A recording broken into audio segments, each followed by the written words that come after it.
Pretending to be a billionaire in order to visit the most expensive apartments in New York is what Andy Schmid did for 4 years, and no one ever suspected her. Here is her story. Andy Schmid is a 38-year-old Hungarian artist and architect. In 2016, while spending 3 months in New York, she climbed to the top of the Empire State Building to admire the view and was impressed by the number of skyscrapers towering over the city. Andy wondered who lived in these buildings, but more importantly, who had the privilege of enjoying this view every day. She became fascinated by the idea of visiting these apartments, but quickly realized that they were inaccessible and reserved for a truly privileged elite. So, in order to visit the most expensive homes in New York, Andy had to pretend to be a billionaire. The young architect began by making a map of the city and choosing 25 skyscrapers that overlooked New York, all of them luxurious and built in the last decade. As she scanned the real estate listings, she created a persona for herself named Gabriella, a young Hungarian billionaire looking to buy or rent an apartment with a breathtaking view of New York City. She even invented an assistant named Coco, in charge of calling real estate agencies to arrange viewings. To perfect her character, Andy Schmid bought a luxury bag, convinced agents that her clothes were designed by a Hungarian designer, and even claimed to have a private chef. She set herself a goal to document her visits by taking a photo of the view from each of the expensive apartments. And you know what?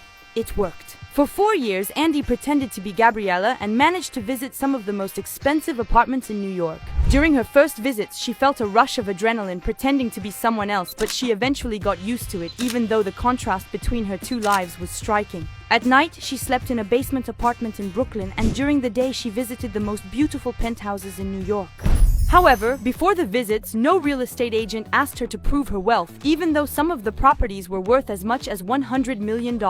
At the end of her experiment, Andy confided that the more bizarrely she behaved, the more credible she was as a billionaire. She also said that the first question real estate agents always asked her was, "Who is your husband?" So, she felt compelled to make one up using the name of one of her friends, passing him off as a very wealthy Hungarian antique dealer. The artist even went so far as to take her fake husband along on some viewings and noticed that the agents treated her differently when he was there. When her supposed husband was present, the real estate agents would show Andy the advantages of the kitchen, the huge walk-in closets, and the children's bedrooms. Meanwhile, they would extol the financial benefits of buying an apartment to her husband. She was also stunned to find that the vast majority of the apartments were empty. According to her, between 60 and 70% of the properties are actually investments for the super rich who are looking to invest their money safely without losing value.